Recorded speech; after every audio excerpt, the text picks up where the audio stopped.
여러분들 천국은 존재하는가? 존재한다면은 어떤 모습일까? 천국은 어떤 사람이 들어갈까? 이런 질문 우리 수없이 많이 들어왔습니다. 천국이 어디 있느냐고 그냥 하는 소리라고 너무나도 우리는 그런 소리를 많이 들어왔습니다. 그러면서 사람들이 이렇게 말합니다.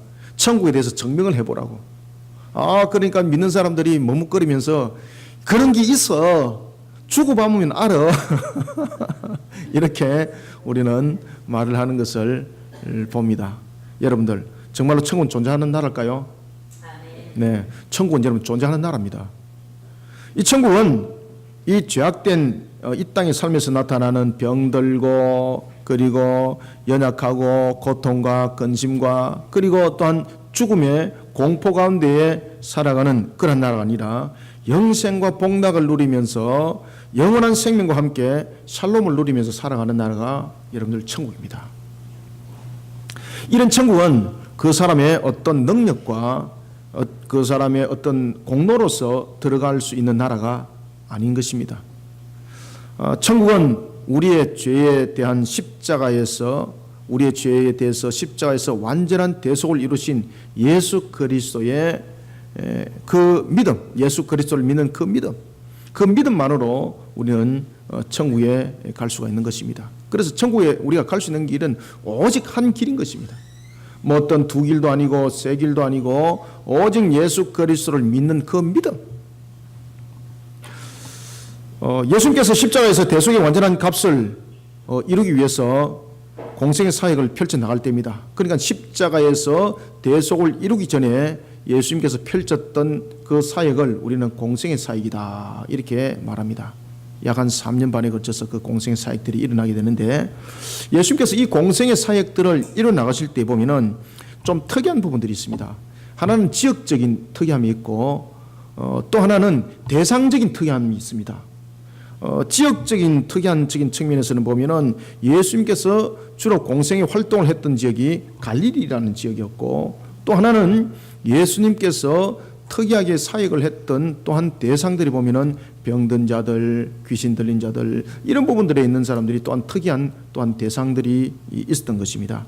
특히 오늘 본문에도 보면은 그 이전에 이제 그런 내용들이 계속해서 증거되고 있습니다만은 지금 예수님께서 오늘 우리가 읽었던 이 본문 속에 나타나는 이 사건은 바로 회당에서 예수님이 진리의 복음을 전할 뿐만 아니라 그 속에 있는 병든 자들, 귀신 들린 자들 이런 자들을 회복시키면서 자신이 어떤 분인가라는 것을 가르쳐주고 있는 장면이 되겠습니다. 여러분, 예수님은 왜 병든 자들, 귀신 들린 자들을 회복시켰을까요? 그렇죠? 예수님께서 왜 여러분 병든 자들, 귀신 들린 자들을 특히 회복시켰을까요? 여기는 두 가지의 답이 있었던 것입니다. 첫 번째 답은 뭔가 하면은 예수님께서 이 땅에 오신 목적이 귀신 들린 자와 병든 자들의 회복을 통해서 예수님께서 이 땅에 오신 목적을 가르쳐주고 있었습니다. 여러분, 병든 자, 귀신 들린 자를 치유한다는 것은 예수님이 이 땅에 오신 어떤 목적을 설명하고 있는가 하면 바로 인류의 회복인 죄 사함을 위해서 예수님은 이 땅에 오셨다는 것을 가르쳐주고 있는 것입니다. 그런가 하면은 두 번째는 병든 자들과 귀신 들린 자들의 회복을 통해서 예수님께서 무엇을 가르쳐주고 있는가? 두 번째는요, 천국에 들어갈 자의 자격, 천국은 어떤 자가 들어가는가라는 것을 통해서 병든 자, 귀신 들린 자의 회복을 통해서 그 자격을 가르쳐주고 있었습니다. 병든 자들, 귀신 들린 자들의 회복을 통해서 천국은 죄사함이라는 용서, 이 죄사함이라는 용서, 이것이 사람의 능력과 어떤 행위로 일어나는 것이 아니라 예수 그리스도, 구세주인 예수 그리스도를 믿는 믿음 속에서 이러한 것들이 이루어진다는 것을 우리는 믿게 되고 그리고 그러한 믿음으로 우리가 천국에 간다는 것을 우리에게 말을 해주고 있는 것입니다. 따라서 귀신 들린 자들, 병든 자들 통해서 천국에 들어가는 자의 자격은 바로 혈통과 할례와 율법과 같은 유대인이기 때문에 스스로 자신들이 유대인이라고 자부했던 그 모습 속에서 천국을 가는 것이 아니라 바로 이와 같이 병든 자 그리고 귀신 들린 자를 회복시켰던 것처럼 죄의 용서를 받은 자만이 천국에 갈 수 있다는 거예요. 그러면은 어떤 자가 죄를 용서받는가라는 것에 대해서 예수님께서 바로 예수 그리스도가 메시아라는 것을 믿는 그 믿음 속에 우리의 죄가 여러분들 하나님의 은혜로 우리가 회개하며 이르게 되는 것이고, 그러한 속에 우리는 천국에 들어갈 자격이 부여가 된다는 것입니다.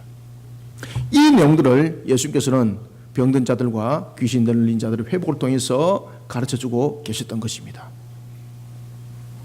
사랑하는 성도 여러분, 우리는 이 땅을 살아가면서 저와 여러분들은 이미 천국을 누리고 있다라고 여러분들에게 말씀드리면은, 목사님 그거는 장차 일어난 일들이에요 라고 여러분들은 아마 말할 수 있을 것입니다. 그러나 여러분 착각하지 마십시오. 우리는 이미 천국을 살아가고 있습니다.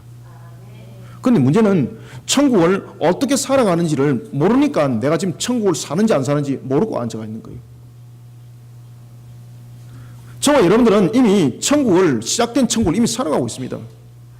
우리의 구원에 관해서도 여러분들이 반드시 기억해야 될 것은, 우리는 예수 그리스도를 믿는 믿음 속에서 우리는 구원받았습니다. 그럼에도 불구하고 우리의 완전 구원은 새하늘과 새 땅에서 이루어집니다.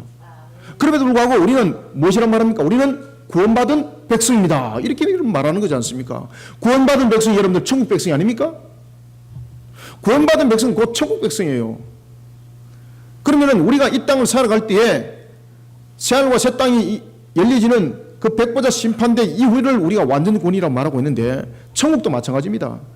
그때에 백보자 심판대가 일어나고 난 뒤에 새하늘과 새 땅이 열릴 때에 완전 천국을 살아가는데, 지금은 그러면은 어떤 천국을 살아가고 있는가? 지금은 천국은요, 이미 시작된 천국, 미완의 천국이라고 말하면 안 됩니다. 이미 시작된 천국을 우리는 살아가고 있습니다. 그런데 문제는 그것을 우리가 깨닫지 못하고 알지 못하고, 그러다 보니까 내가 정말 천국의 백성인지, 내가 지금 천국을 살아가고 있는지 이것을 모르더라는 것입니다.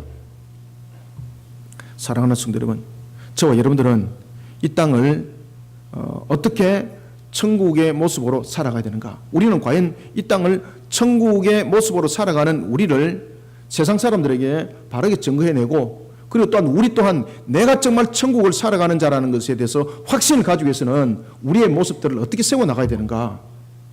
이 세 가지의 모습 속에서 우리가 천국에 살아가고 있다는 것을 찾아야 되는 것이고, 그리고 내 모습을 세워야 되는 것이고, 그리고 세상 사람들에게 이러한 것들을 증거해 내야 되는 것입니다.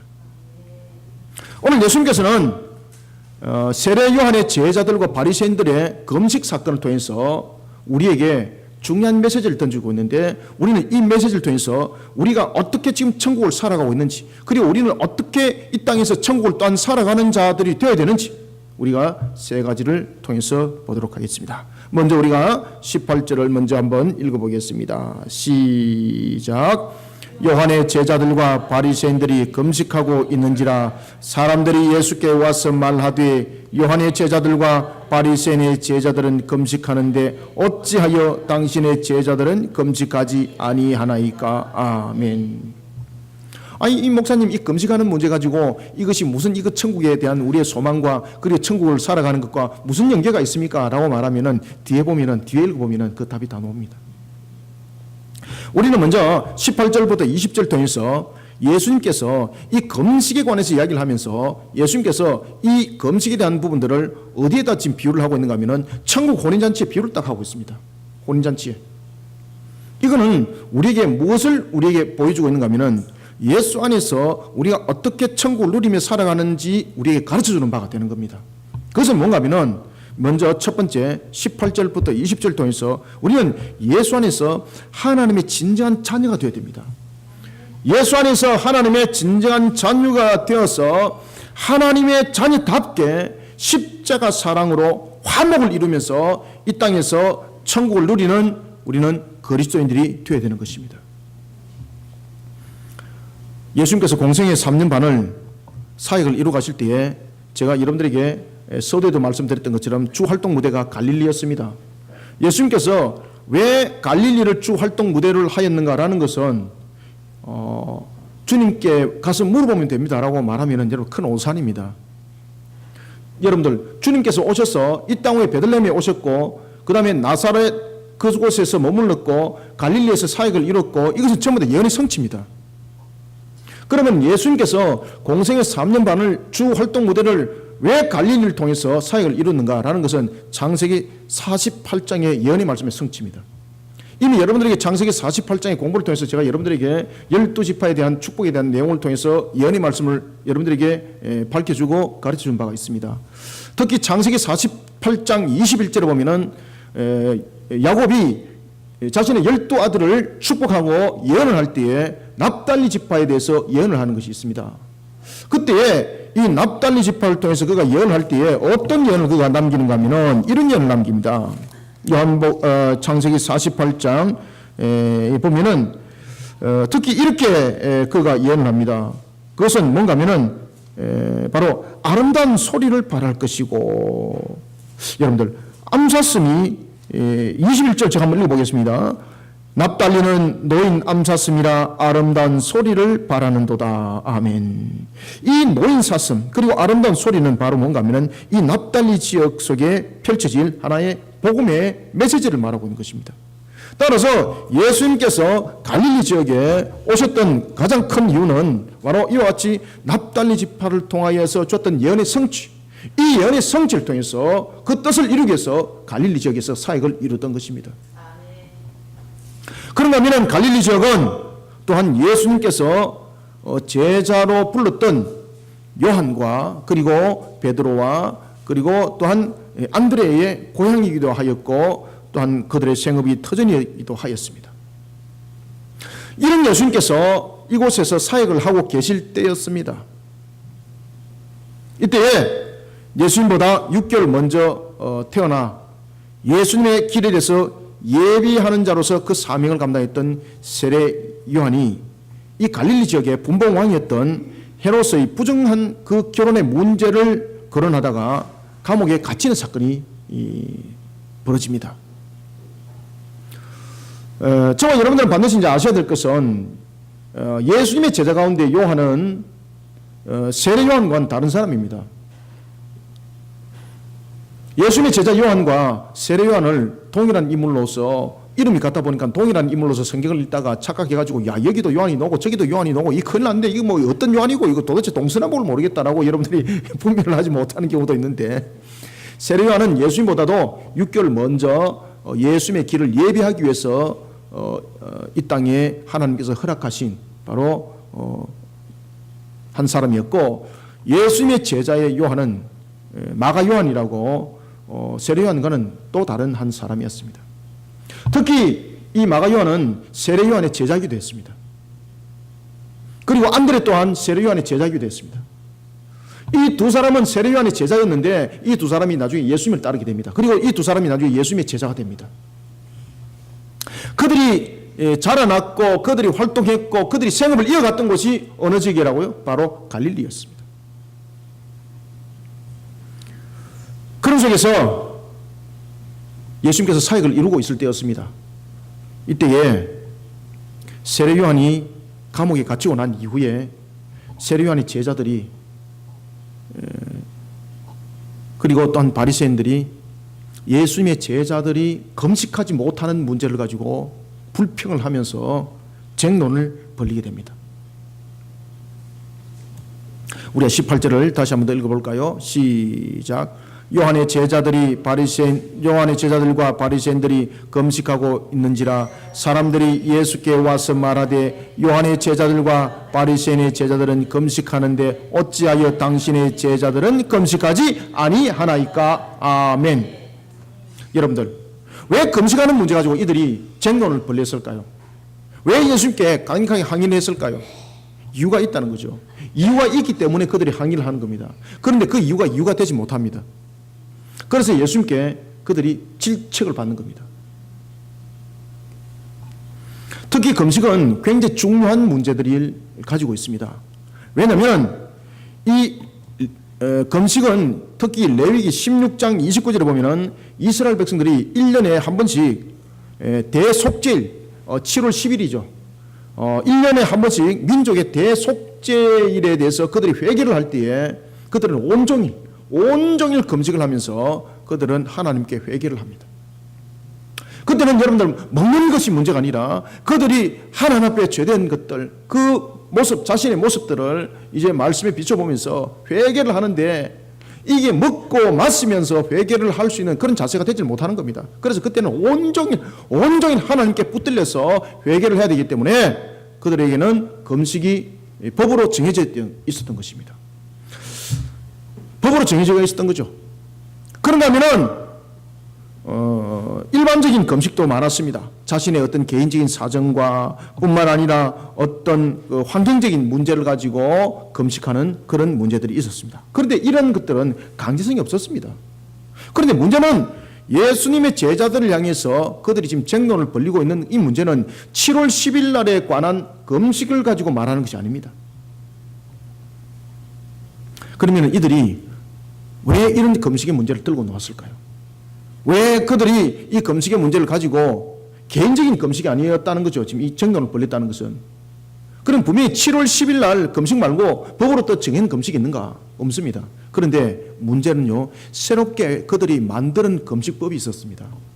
그것이 뭔가 하면은 바로 특히 이제 누가복음 18장 12절에 보면은 당시 바리새인들을 비롯한 그 유대 종교주의자들은 자신들의 그 조상이었던 모세가 시내산의 율법을 받기 위해서 시내산을 월요일날 오르게 됩니다. 그리고 또한 그들이 내려올 때가 목요일날 모세가 내려오게 됩니다. 그래서 이 월요일과 목요일을 그들은 이 하나의 기념일로 삼아서 매주 2번에 거쳐서 그들은 금식을 하게 되고, 그리고 이러한 부분에 대해서 금욕주의자들이 일주일에 2번씩 금식을 하면서 이것이 신앙으로 자리 잡게 되었고, 그리고 이것이 법으로 자리를 잡게 됐던 것입니다. 예수님께서는 이렇게 말씀하십니다. 아무리 금식하는 날이 중요하더라도 혼인식을 전후해서는 율법이 정하는 그 금식도 정하였는데 그 의무도 면제했는데 너희들은 지금 무슨 짓을 하고 있는가?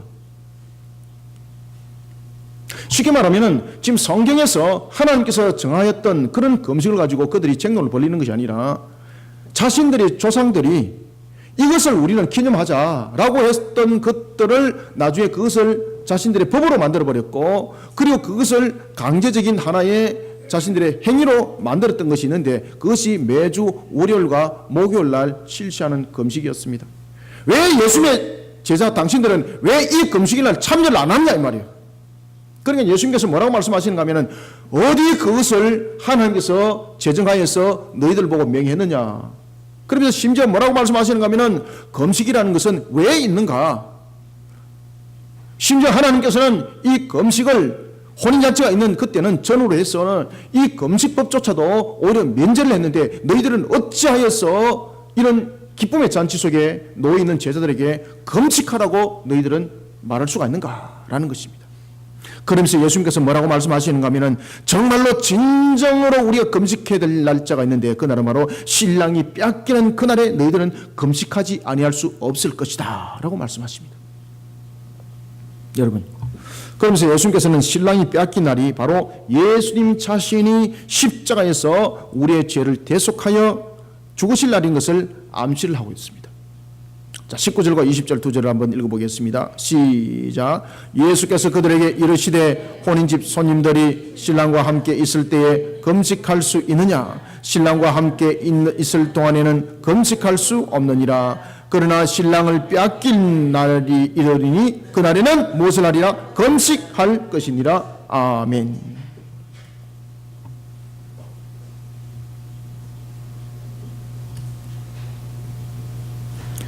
여러분들,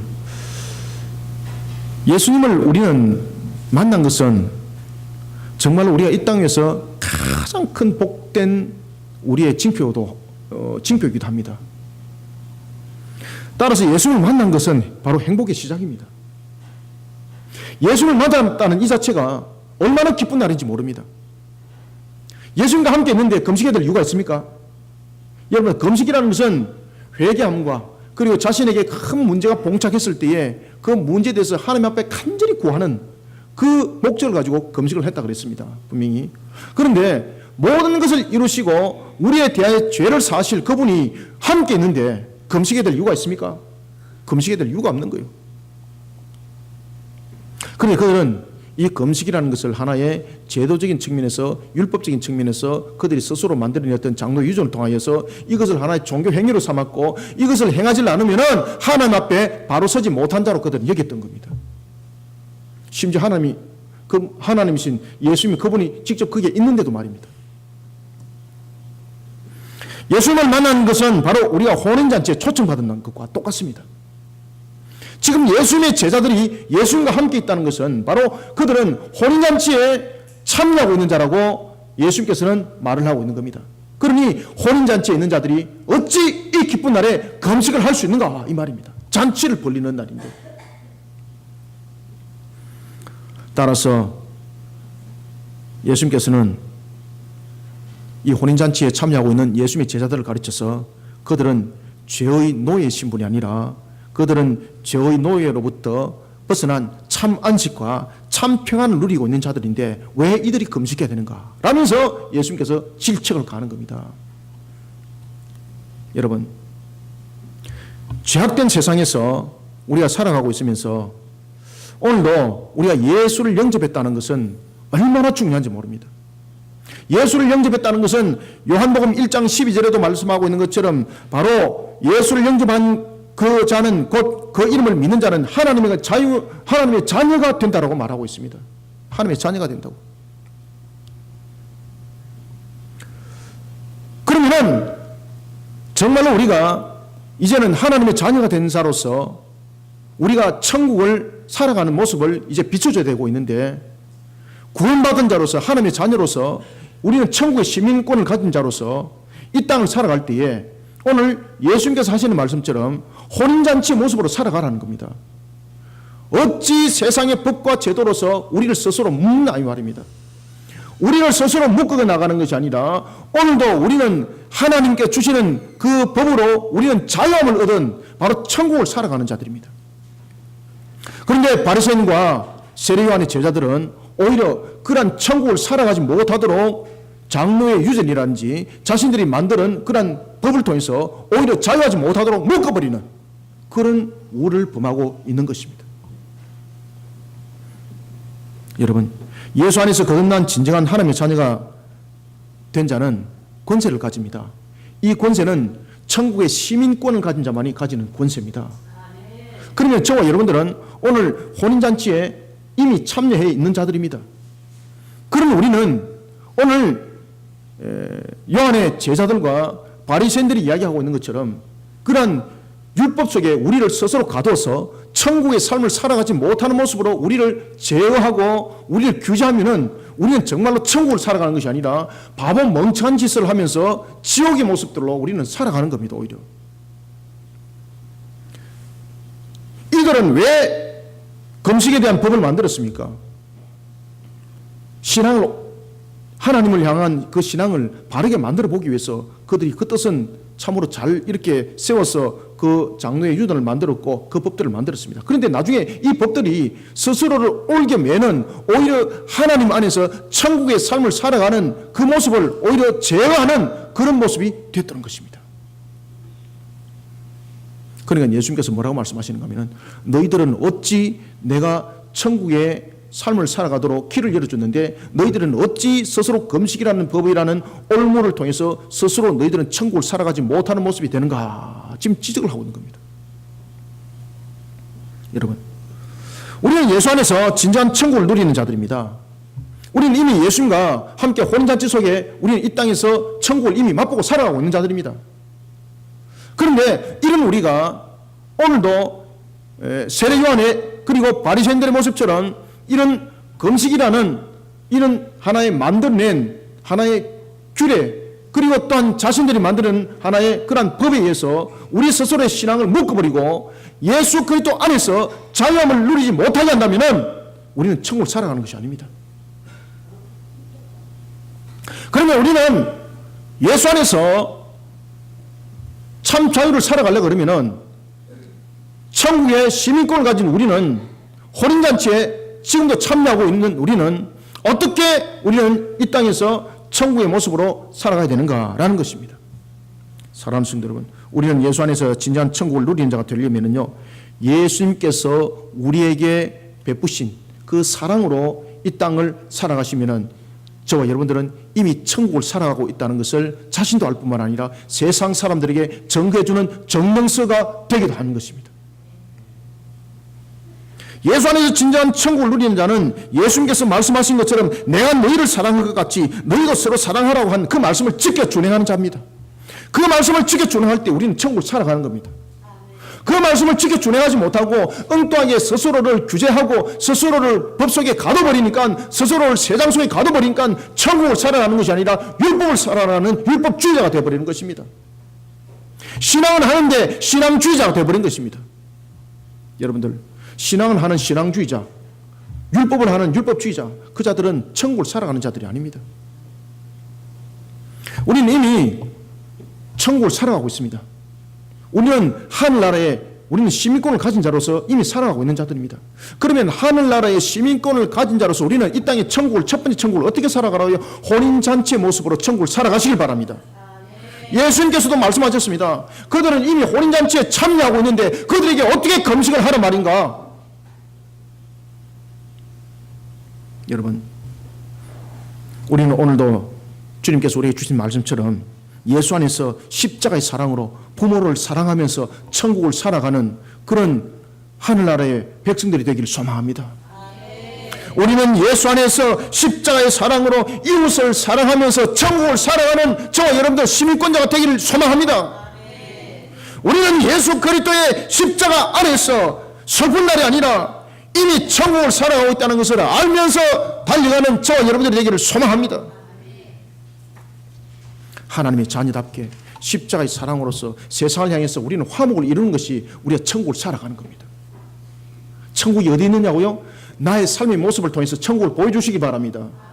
주님께서 말씀하셨습니다. 너희들은 이미 혼인잔치에 참여한 자라고 말입니다. 천국 혼인잔치에 이미 참여했고 우리 이미 그 속에 있는 자임에도 불구하고 우리 자신을 우리는 밝혀내지 못하고 있습니다. 우리 스스로를 율법화에 시켜서 우리 스스로를 종교주의자로 만들어버려서 오히려 우리를 스스로 세상 속에 가둬버리고 있습니다.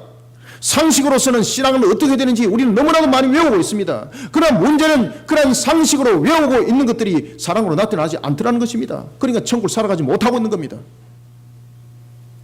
사랑하는 성도 여러분, 오늘도 주님께서 주신 말씀처럼 세리 요한과 그리고 바리새인들이 왜 금식하지 못하느냐고 말을 했을 때 예수님께서는 그 금식에 대해서 질책을 가하면서 혼인잔치에 참여한 자들에게 어찌 금식하라고 말하고 있느냐라고 우리에게 주신 말씀처럼 우리는 이미 혼인잔치란 천국을 살아가고 있습니다. 예수님께서도 말씀하셨습니다. 내가 너희를 사랑한 것처럼 서로 사랑하라고 말씀하셨습니다. 우리는 서로 사랑하는 것을 통해서 천국을 살아가는 그리고 천국의 맛을 세상 사람들에게 보여주고 밝혀주는 저와 여러분들이 되시기를 소망합니다. 그러면 세상 사람들이 그러지 않습니까? 야, 천국은 저런 곳이구나. 천국은 저런 곳이구나. 천국은 여러분 사랑이 차고 넘치는 곳이에요. 그러니까 주님께서 우리에게 말씀하시기를 너희들은 이미 혼인잔치에 참여한 자로서 이 땅을 살아갈 때에 너희들이 내가 너희를 사랑한 것처럼 서로 사랑하라고 말씀하신 거예요. 이것은 무슨 말씀인가 하면 너희들이 천국을 그렇게 살아가라는 겁니다. 이 땅을 통해서.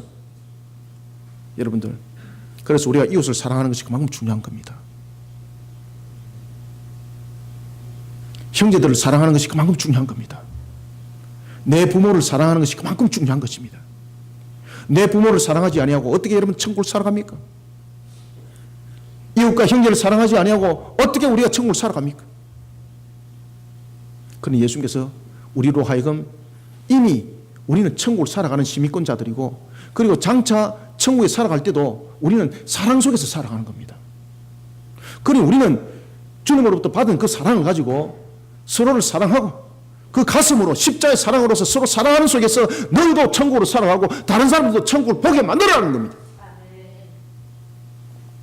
그러니 율법 속에 매일 것이 아니라 천국 잔치 속에서 십자가의 사랑으로서 천국을 세상 속에 증거하면서 자신도 천국을 살아가는 우리 모든 성도들이 되시기를 소망합니다. 두 번째는 우리가 어떻게 천국을 살아가야 되는가? 이미 우리는 이 땅에서 천국이 시작되었습니다. 아시겠습니까? 우리가 이미 구원받았다는 자체가 이미 우리는 천국을 살아가고 있는 모습 속에 우리는 놓여져 있고 우리는 또한 그런 삶을 살아가야 되는 것입니다. 그래서 첫 번째는 우리가 예수 이름 안에서 이미 혼인잔치 속에 살아가고 있는 우리를 세상 속에 밝게 정리하는 그런 삶을 살아갈 때에 우리는 어떻게 천국을 살아가는 모습을 우리에게 비춰주고 스스로에게 비춰주고 그리고 또한 사람들에게 비춰줘야 되는가? 예수 그리스도의 십자가의 그 이름으로 그 값으로 우리는 사랑의 삶을 살아야 된다. 그 다음에 두 번째는 21절을 한번 읽어보겠습니다. 시작. 생배 조각을 낡은 옷에 붙이는 자가 없나니 만일 그렇게 하면 기운 새 것이 낡은 그것을 당겨 헤어짐이 더하게 되느니라. 아멘. 이 두 번째는 여러분들 무슨 말씀인가 하면요, 이 낡은 것과 그리고 생배옷을 잘 이해를 하셔야 됩니다. 우리는 대체로 낡았다 그러면 옛 것, 과거, 캐캐 먹은 것 이렇게 보고 있는데 이 개념은 예수님께서 지금 하시는 말씀은 그 개념이 아닙니다. 예수님께서 지금 하시는 이 개념은 뭔가 하면은 하나님의 말씀 속에 바르게 살아나가라 이 말입니다. 여러분들 우리가 어떻게 두 번째는 천국을 살아나가야 되는가 하면은 21절 통해서 세상의 방식을 하나님의 말씀에 혼합시키는 그런 어리석은 길을 따르는 자가 아니라 하나님의 바른 말씀이 가르치는 그 길을 따라서 자신을 새롭게 만들어가야 합니다. 하나님의 말씀이 가르치는 그 길을 따라가면서 자신을 새롭게 만들어서 이 땅에서 천국을 누리는 자들이 되시기를 소망합니다. 그래서 여러분들 말씀 따라 사는 자가 복이 있다고 말하지 않습니까? 말씀을 따라 살아가면 그렇기 때문에 신명기 28장에 보면은 하나님의 말씀대로 너희들이 이와 같이 살아가게 되면은 모든 복을 누릴 것이다. 천국을 살아가는 거예요, 여러분들요. 복이라는 것은 결국은 천국을 살아가는 거예요, 여러분들요. 예수님께서는 계속해서 어리석은 금식일을 주장하는 자들 향해서 두 번째 일침을 가합니다. 그것은 바로 뭔가 하면은 생배 조각을 낡은 옷에 붙이는 자가 어디 있느냐? 어디 있느냐? 여러분, 이 낡은 옷이라는 것은 사람들이 착각하여서 이것을 구시대 또는 옛날의 것 또는 옛 관습이라고 말하고 있는데 사실은 그렇지 않습니다. 이 낡은 것이라는 것은, 낡은 옷이라는 것은 바로 하나님께서 주신 율법을 인간적인 해석으로 그리고 문자적으로 그 수준을 끌어당겨버린 것, 이것을 낡은 옷이라고 말하는 겁니다. 하나님의 말씀은 여러분들 날마다 새롭게 우리로 하여금 새롭게 만들어갑니다. 그러나 하나님의 말씀을 우리가 인간적 해석에 가둬버리고 이것을 문자적 수준에 맞춰버리고 이렇게 되면은 속된 말로 율법주의자로서 율법주의화를 만들어버리면은 하나님의 말씀은 낡은 옷이 되는 것입니다. 아시겠습니까? 낡은 것은 여러분 생명력이 없어요, 여러분들요. 따라서 이 낡은 것이라는 것은 바로 율법화, 율법주의, 이것을 우리에게 말을 하고 있는 겁니다. 그러면은 생배 조각에 해당되는 새 천조각은 그러면은 무엇을 말할까요? 그것은 다름이 아니라 하나님의 예언의 말씀대로 이 땅에 임한 예수 그리스도의 복음을 말합니다. 예수 그리스도의 복음을 말할 때에 제가 방금 여러분들에게 뭐라고 말씀드렸습니까? 하나님의 예언의 말씀대로라고 말했습니다. 하나님의 예언의 말씀대로. 여러분, 복음은 그저 다른 곳에서 뚝 떨어진 것이 아닙니다. 복음은 다른 곳에서 뚝 떨어진 것이 아니라 하나님의 말씀의 성취입니다. 따라서 이 새 것이라는 것은 새롭게 만들어진 것이 아닙니다. 하나님의 말씀 속에 우리를 만들어가고 하나님의 말씀 속에 그 말씀을 따라 나가게 되면 우리는 날마다 우리는 새 것이 되는 겁니다. 따라서 하나님의 말씀대로 살아가지 못하는 것이, 그리고 하나님의 말씀을 우리가 제도적인 측면에서 가둬버린 그런 율법주의를 우리는 낡은 조각이라고 말한다면 하나님의 말씀대로 그 말씀을 지켜 준행하는 것을 우리가 생배조각, 새 것이라고 말할 수가 있는 겁니다. 예수 그리스도 복음도 결국은 하나님의 말씀의 성취입니다. 그렇기 때문에 우리는 어떻게 천국을 살아가야 되는가? 하나님의 바른 말씀을, 그 말씀이 가르친 바를 따라서 자신을 새롭게 만들어가면서 우리는 천국을 살아가야 되는 겁니다. 예수님께서는 이 생조각과 그리고 또한 낡은 옷에 대한 이 비유를 통해서 말씀을 하시는데 이 말씀을 금식일에 관한 규례를 통해서 연결시킵니다. 그런데 이것을 알아듣는 자가 있는가 하면은 알아듣지 못하는 자가 있는 겁니다. 예수님께서는 이 비유를 통해서 하나님의 말씀에도 맞지 않는 자신들이 만드는 그 금식일에 관한 그 규례를 하나님의 말씀과 연결시켜서 그것을 법이라고 우기는 그들을 향해서 예수님께서 그 자체가 모순이라고 지금 말씀하고 있는 겁니다. 그것을 바로 낡은 조각과 생배 조각을 통해서 비유를 통해서 말씀하고 있는 겁니다. 여러분, 지금 우리가 살아가고 있는 세상에 얼마나 복잡다단한 세상을 우리가 살아가고 있는지 모릅니다. 그런데 복잡다단할 뿐만 아니라 요즘에도 여러분들 언론의 매체를 통해서 우리가 뉴스만 보기만 하면은 제일 먼저 등장하는 것이 뭡니까? 제일 먼저 천면에 음란에 대한 문제들이 늘 다뤄지고, 이것은 무슨 음란의 공화국도 아니고, 왜 이런 문제들이 여러분 일어날까요, 여러분들요?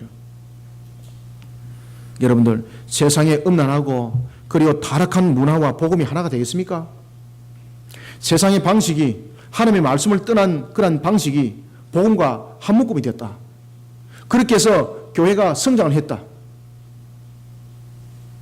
숫자적인 개념적인 측면에서만, 성장학적인 측면에서만 말하게 되면은 세상적인 방법을 통해서 많은 사람들이 왔습니다. 그러면 세상적인 성장학적인 측면에서는 성공이라 말할 수가 있지만 주님께서 말씀하십니다. 너 지금 무슨 짓 하고 있는가? 너는 지금 어떻게 생배 옷에다가 낡은 것을 갖다 붙이고 있는가? 주님께서는 이렇게 질책하십니다. 세상에 타락하고 그리고 또한 음란한 것들을 복음과 하나로 묶어서 이것을 하나님의 사역이라고 말하고 있고, 이것을 하나님의 음성이라고 말하고 있고, 이것을 예배라고 말하고 있다면 주님께서 뭐라고 말씀하시겠습니까? 새것이 낡은 그것을 당겨 헤어짐이 더하게 될 것이라고 말하고 있는 것입니다. 마태복음 여러분들 15장 3절에 따르면은 유대인들은 자신들의 조상들이 만들어낸 그런 유전과 그런 전통을 얼마나 중요하게 여기는지 모릅니다.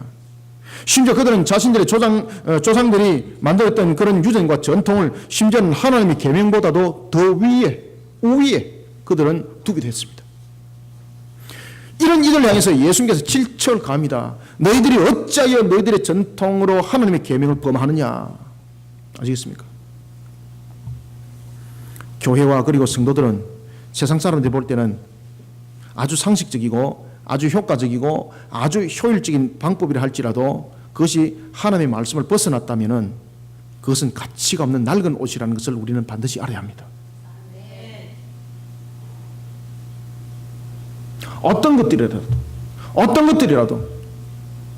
우리가 삶을 살아갈 때도 이것이 하나님의 말씀을 떠난 것이면 그것은 전부 다 낡은 옷입니다. 그것을 취하는 순간 여러분들은 무너지게 되어 있습니다. 교회에 대한 성장도 마찬가지입니다. 성도들의 신앙의 성장을 일으킨 것도 마찬가지입니다. 세상의 방법들이 들어와서 세상에 타락한 것들이 성장학적인 측면에서 그리고 심리학적인 측면에 있는 것들이 세상에 들어와서 성도들의 교양이 되어버리고 성도들의 어떤 신앙의 규범이 되어버렸다면 이것은 바로 새 옷에다가 낡은 것을 접붙인 것과 똑같습니다. 교회와 우리의 신앙과 규범은 다른 것에서 찾아서는 안 됩니다. 세상의 어떤 전통도 자신들의 신앙의 경험도 하나님의 말씀 위에 둬서는 안 됩니다. 하나님의 말씀만이 진리요 길이요 방향입니다. 심지어 저와 여러분들이 너무나도 존경하고 잘 알고 있는 칼빈과 루터, 그들도 하나님의 말씀 위에 올라설 수 없습니다. 그렇기 때문에 칼빈도 스스로 자신이 말하기를 하나님의 말씀이 가라면 갈 것이요 말씀이 서라면 쓸 것이라고 그는 말하고 있었고, 그러면서 자신이 하나님 앞에 겸손히 내려놓으면서 그는 마지막인 요한계시록을 그는 주석하지 않습니다. 그러면은 이 칼빈과 루트의 아주 정신지주였던 어스틴이라는 사람도, 그 위대한 어스틴도 하나님의 말씀에 두어서는 안 됩니다. 그런가 하면은 하물며 교회 속에서 실시되어지는 세미나, 제자훈련도 마찬가지입니다. 어떤 것도 하나님의 말씀 위에 둬서는 아니 되는 것입니다. 하나님의 말씀인 성경에 비추어서 교회의 제도가 잘못됐다면 뜯어 고쳐야 합니다. 하나님의 말씀에 비추어서 성도들의 신앙의 삶이 자세가 잘못됐다면 뜯어 고쳐야 합니다. 그러지 않으면 여러분들은 이미 낡은 옷이 되어서 주님이 주시는 말씀이라는 새 속에서 축복 열매 만들어갈 수 없습니다. 천국을 살아갈 수 없단 말입니다. 주님께서 말씀하십니다. 우리는 이미 혼인잔치에 참여한 자입니다. 그러면 우리 자신이 어떻게 낡은 것과 내 자신을 깨끗한 새 배옷을 가지고 있는 생 배옷과 연결시켜서 자꾸 살아가려고 하는가? 왜 스스로를 거지처럼 누드기옷을 지어 입으려고 너희들은 애를 쓰고 있는가? 주님께서 우리에게 오히려 대물어 보고 있습니다. 세상 방식을 하나님의 말씀에 혼합시킨 그런 어리석음의 길은 교회는 그리고 성도는 멈춰야 합니다. 그리고 하나님의 바른 말씀이 가르치는 길을 따라서 자신을 새롭게 만들어가야 합니다. 왜냐하면 이것이 곧 천국을 살아가는 것이기 때문입니다. 그럴 때에 교회와 성도는 이 땅에서 천국이 무엇인지를 알게 될 뿐만 아니라 사람들에게 자신 있게 증명할 수 있는 겁니다. 천국은 이런 것이에요 라고 증명할 수 있는 거예요. 세상 사람들이 여러분들에게 이제 천국이 어떤 것입니까? 여러분들은 천국을 어떻게 살아가고 있습니까? 라고 물을 때 분명한 답이 있어야 되는 것입니다. 내가 주님의 십자가 사랑으로 살아가는 이것이 바로 천국을 살아가는 맛입니다. 뿐만 아니라 하나님의 말씀 안에서 내가 오늘도 새롭게 만들어져 나가고 있고 하나님의 말씀 속에서 내가 하나님의 열매를 결실을 맺는 것이 바로 천국의 삶임이라고 우리는 자신 있게 말할 수 있어야 하는 것입니다. 겉모습만으로는 안 됩니다. 겉모습만의 교회, 겉모습만의 성도, 가식으로 둘러친 거무개에 오히려 주닐러서 여러분들 무너집니다. 저와 여러분들 무너집니다. 하나님의 바른 말씀으로 자신과 교회를 개혁시켜야 합니다. 이것이 천국입니다. 천국의 진정한 기쁨이 무엇인지를 알았다면 우리는 이런 삶들을 살아가기를 우리는 망설이지 않아야 되는 것입니다. 왜냐하면 이것이 천국의 삶이기 때문입니다. 여러분들은 예수 그리스도의 그 이름으로 그 값으로 살아가면서 왜 지옥을 향해서 달려가고 있습니까? 왜 어리석게 천국을 누리지 못합니까? 천국은 이 땅이 아니라 저 세상에서만 있다고 누가 말하고 있습니까? 이미 천국은 이 땅에서 시작된 것입니다. 그렇기 때문에 예수님께서도 복음을 전하실 때에 회개하라 천국이 가까웠느니라고 말씀하셨고 그 말씀 속에 우리로 하여금 천국을 어떻게 누리는지 이미 우리에게 다 답을 줬고 가르쳐 줬습니다. 그런데 우리는 왜 천국을 살아가지 못하고 있습니까? 목사님, 밭대기라도 한 10,000평이 내고 태산이 금으로 둘러싸고 그래야 뭔가 천국을 살아가는 것이죠. 그것이 무슨 천국입니까? 욕심 속에서 살아가고 있는 탐욕 속의 지옥을 살아가고 있는 겁니다. 우리는 천국을 살아가는 것을 어떤 물질적인 대가의 기준, 어떤 우리의 어떤 위치적인 기준으로서 우리는 천국을 말하고 있는 것이 아닙니다. 천국은 뭔가 하면은 하나님께서 우리로 하여금 정말로 살아갈 수 있는 그 길과 방향을 열어준 속에서 우리는 열매를 찾고 우리는 그 속에서 답을 찾아야 되는 것입니다. 그렇기 때문에 우리는 십자가 안에서 사랑으로서 살아가는 것이 천국을 살아가는 것이요. 하나님의 말씀 안에서 오늘도 나를 새롭게 만들어가고 그런 속에 우리는 이미 천국을 살아가고 있다는 것을 깨달아야 되는 것입니다. 그러니 신명기 28장에서 말하지 않습니까? 너희들이 이와 같이 하게 되면 이라고 천국이 무엇인가를 가르쳐주고 있지 않습니까?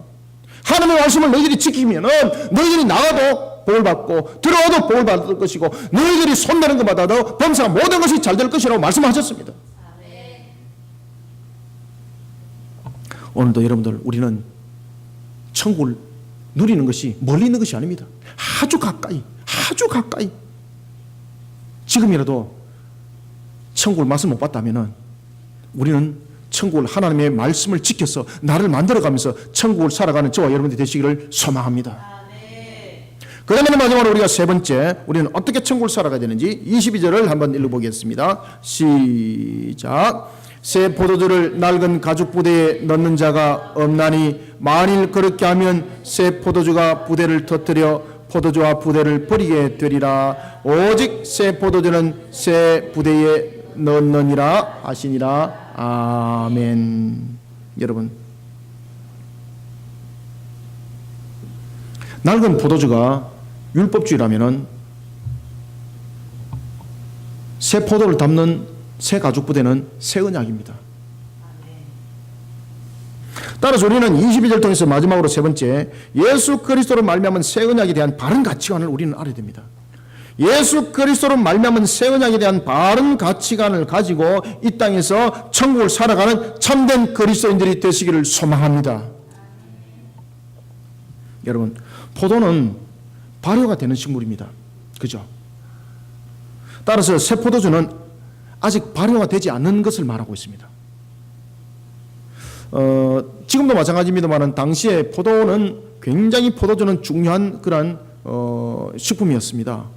특히 팔레스틴 지역에서는 말입니다. 물이 귀하고 여러 가지 부분에서 그들에게는 포도주는 아주 귀한 것이었습니다. 따라서 이 포도주로서 잘 어떻게 보관하느냐 하는 것은 매우 중요한 문제였습니다. 만약에 새 포도를 낡은 부대에다가, 낡은 가죽 부대에다 담았다고 봅시다.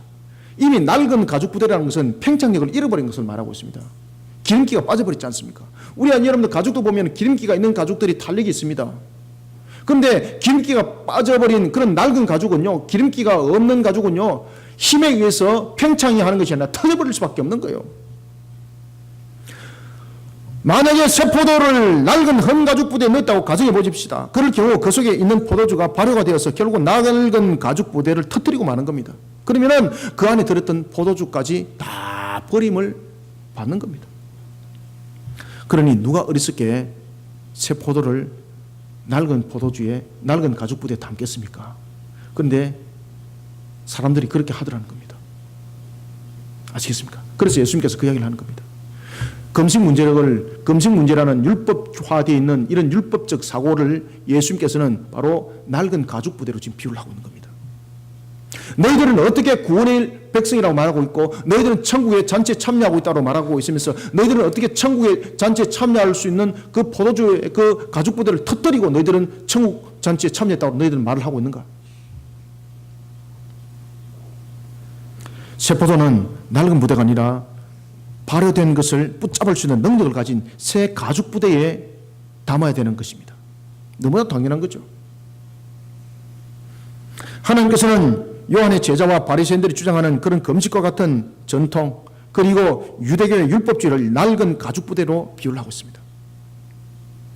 그리고 그들이 주장하는 전통과 율법주의 같은 낡은 가죽 부대로는 천국 혼인잔치에 참여할 수 없다라고 말하고 있습니다. 왜? 터져버리기 때문에. 그렇죠? 터져버리기 때문에. 사랑하는 성도 여러분, 우리가 마태복음 13장 13절과 14절 보면은 비유에 관해서 예수님께서 말씀하십니다. 그때에 비유는 그 말씀을 깨닫는 자가 있고 깨닫지 못하는 자가 있는데, 깨닫지 못한 자가 더 많다고 말했습니다. 여러분들 지금 이 비유를 통해서 여러분들 지금 이 말씀을 깨닫고 있습니다. 그러면은 여러분들 기억하셔야 됩니다. 예수님께서 이렇게 말씀하십니다. 요한복음 1장 13절에 보면은 오직 하나님께서로 난 자들만이 이 비유를 깨닫느니라. 아멘. 아시겠습니까? 여러분, 우리는 예수를 바로 알아야 됩니다. 그래야만이 우리는 새 언약의 포대를 바르게 준비할 수가 있습니다. 우리가 예수에 대해서 복음을 들을 때도 똑바른 것을 들어야 되는 것입니다. 그리고 똑바른 것을 증거해야 되는 것입니다. 그러면 우리는 새 언약의 똑바른 가죽 부대로서 우리는 혼인잔치에 참여할 수가 있는 겁니다. 예수를 믿으면 부자가 됩니다. 기가 막히지, 그죠? 예수를 믿으면 부자가 됩니다. 예수를 믿으면 병이 낫습니다. 예수를 믿으면 여러분들이 행했던 모든 복잡다단한 문제 다 풀립니다. 이런 신앙가로서는 혼인잔치에 참여하지 못합니다.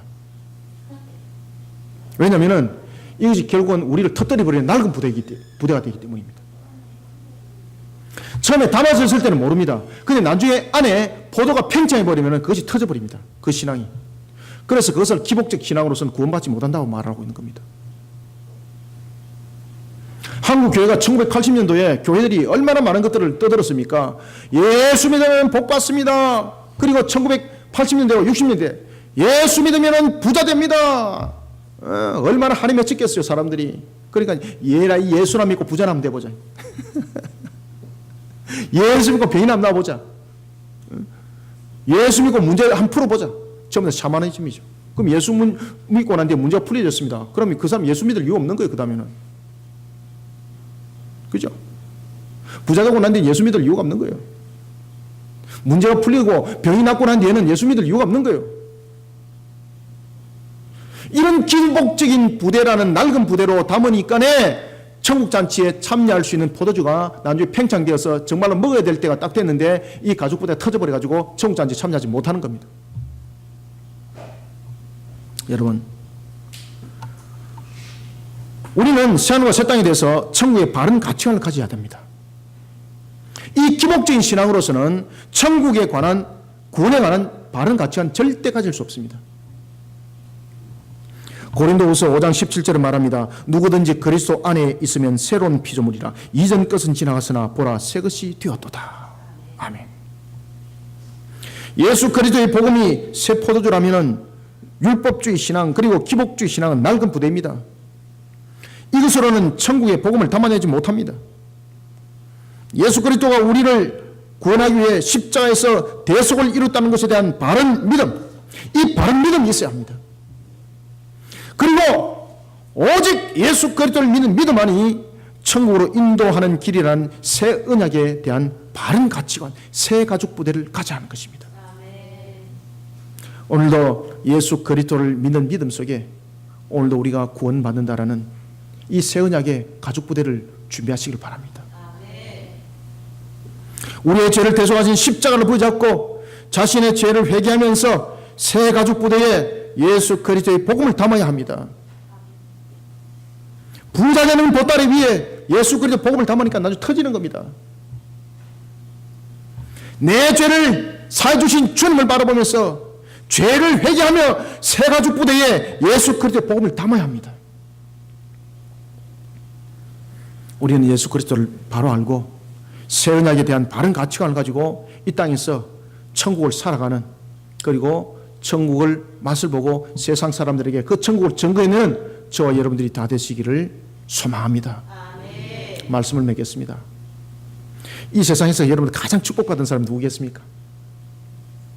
제인데 어떤 사람이 이랬습니다. 목사님, 저는 하루만 살아도 좋습니다. 세상에서 가장 부유하게 그냥 있는 것 없는 것만 다 닦아 써보고 한번 죽어봤으면 좋겠습니다.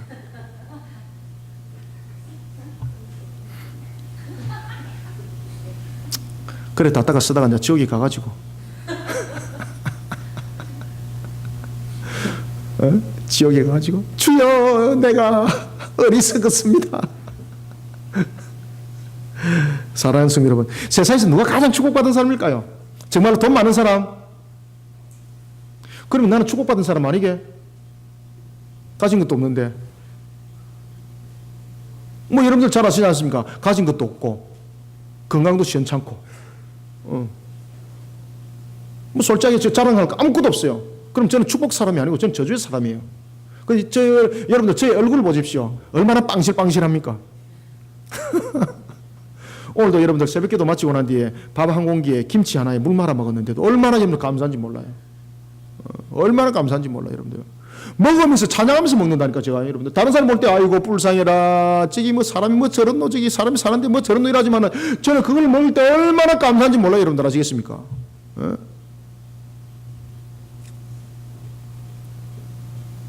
새벽기도 오늘도 마치고 목욕실에 올라가지고 큐티하고 그리고 또 주일날 교인들한테 또 나눠줄 거 복사 다 해놔놓고 얼마나 바쁜지 몰라요. 그러면서 물 한 가랑 밥 한 종기 김치 쪼가리 딱 하나 놔놓고 물 말아 먹는데 와 얼마나 맛있는지 얼마나 감사한지 얼마나 행복한지 몰랍니다. 얼마나 감사한지 몰라요. 지금도 여러분 배 안 고파요 지금. 하나님 말씀을 정하네. 제 밤새도록 그냥 여기 서서 하라 그러면 저는 해요. 저는 얼마나 저는 감사한지. 왜? 제가 축복받은 사람이잖아요. 여러분들 세상에서 누가 가장 축복받은 사람일까요? 정말로 세상이 가쁠까요? 세상에서 높은 지위에 올라 있는 사람일까요? 아니면 세상 사람들로부터 아주 존경받는 자리에 세우신 사람일까요? 천만에요. 아닙니다. 사랑하는 성도 여러분, 제가 지금 여러분들에게 사랑하는 성도 여러분 이랬습니다. 왜 그런가 아세요? 세상에서 가장 축복받은 사람은 바로 저와 여러분들이기 때문에 제가 사랑하는 성도 여러분이라고 말하고 있는 것입니다. 세상에서 가장 축복받은 사람들이 바로 저와 여러분들입니다. 예수 그리스도를 믿는 그 믿음 속에 우리가 세워졌으니 얼마나 여러분 우리가 축복 속에 우리가 살아가고 있습니까? 이런 우리는 지금 천국을 살아가고 있는 겁니다. 그런데 조금만 하나 부족하다 그래서 얼굴에 먹구름이 쫙 끼가지고 10분 전만 해도 천국인데 호주머니에 뭐가 없으니까 바로 지옥이 오고 문제가 풀리라 할 때는 바로 천국인데 조금이라도 복잡한 문제가 오면 바로 지옥이고 우리는 이렇게 살아가면 안 되는 거예요. 누리시길 바랍니다. 환난을 하나님께서 우리에게 왜 준다고요? 우리로 하여금요 더욱더 성장하기 위해서 우리에게 환난을 주는 거예요. 천국을 살아가는 자는 세상 속에서 일어나는 이 환난도 우리는 받아들일 줄 알아야 되는 것입니다. 이 속에서 오히려 우리는 주님을 발견하고 오히려 주님의 사랑을 바라보고 주님께서 나를 통해서 일하심을 바라보는 천국 백성들이 되기를 소망합니다. 우리는 그러니 우리가 얼마나 우리가 축복받은 자들이에요. 이미 천국은 여러분 시작되었습니다. 하나님께서 우리에게 말씀을 주신 것은 두 가지 요인이 있습니다. 첫 번째는 어떻게 천국을 가는지를 길을 인도하는 것이 하나님의 말씀이 성경이 우리에게 조명해 주고 있는 것입니다. 그런가 하면은 두 번째 하나님의 말씀인 성경이 우리에게 조명해 주고 있는 것은 뭔가 하면은 우리로 하여금 이 땅에서 천국을 어떻게 살아가야 되는지를 이미 가르쳐 주고 있는 것이 하나님의 말씀인 성경입니다. 하나님의 말씀 안에서 그 말씀을 지켜 준행하는 자 그는 이미 천국을 살아가고 있습니다. 말씀을 지켜 준행하는 가운데 나타나는 그 기쁨 그리고 그 영광 이것이야말로 천국을 살아가는 모습이 아니겠습니까? 그런데 우리는 가진 것만 많은 것을 말하고 있고 숫자적으로 많은 것만을 이야기를 하고 있고 어떻게 세상 사람들에게 폼나는 삐까뻔쩍하는 것만을 우리는 축복이라고 말하고 있는데 오히려 그것이 저주가 될 수가 있습니다.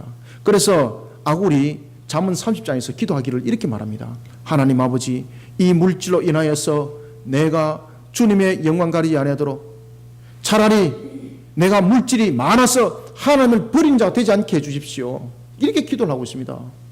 뿐만 아니라 그는 또한 이렇게 기도합니다. 하나님 내가 물질이 꿍하여서 남의 것을 훔치는 일이 없도록 그래서 하나님의 영광이 가리지 아니하도록 나를 도와주십시오.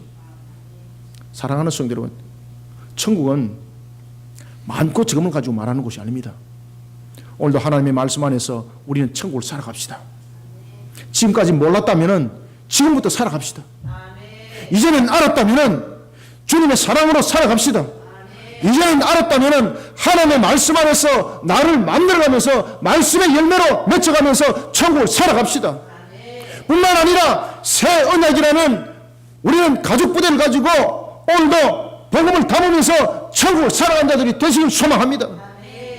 이런 속에 우리는 세상의 바른 가치관을 드러내고 세상을 향해서 이와 같이 빛이 무엇인지 소금이 무엇인지 천국을 맛을 본 자로서 세상 속에 전도해내고 전도해내는 저와 여러분들이 다 되시기를 주님의 이름으로 축원합니다. 살아계신 아버지 하나님, 주께서 오늘도 우리에게 은혜를 다하여 주시고 하늘의 문을 열어서 주님의 말씀으로 오늘도 우리 하여금 천국에 살아가는 것이 무엇인지를 알게 하시니 감사합니다. 천국은 우리에게 다음의 세계가 아니라 이미 이 땅에서 우리 믿는 믿음 속에 이미 시작된 것을 우리가 자각하지 못하였던 어리석음 속에 지금까지 달려왔다면 이제는 이 시간 이후로 우리가 천국 백성답게 예수 그리스도의 십자가 사랑 안에서 우리는 천국을 누린 자요 하나님의 말씀 속에 나를 만들어가면서 말씀이 조명한 속에 달려가며 우리는 천국의 열매로 이 땅의 삶들을 살아가게 도와주시옵소서.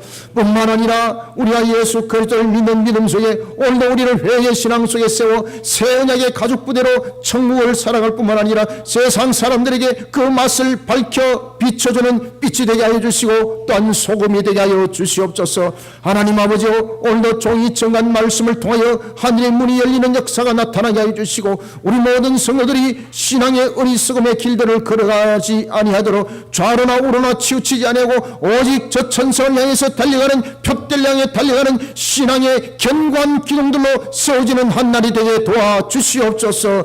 아버지여 오늘도 주신 말씀이 우리에게 무엇이 능력이 되겠습니까? 말씀을 믿어 준행한 속에 그것이 나의 능력이 되게 하여 주시고, 무엇이 내 속에 말씀이 생명이 되겠습니까? 이 말씀이 내 심령 속에 나의 삶들 속에서 살아 움직이게 하여 주시옵소서. 그래요 에스겔서 37장의 마른 뼈가 살아났던 것이 우리의 천국의 소망의 삶들 속에 증명되어지게 하여 주시고, 또한 에스겔서 34장의 복된 소낙비가 부어지고 그 모든 것들이 땅의 알곡들로 이루어진 것 속에서 천국을 세상 사람들에게 증명해내게 하여 주시옵소서. 말씀의 삶을 통해서 이것을 증명해내게 하여 주옵소서. 십자가 사랑을 통해서 이것을 증명해내게 하여 주시옵소서. 세운왕을 통해서 이것을 증명해내게 하여 주시옵소서.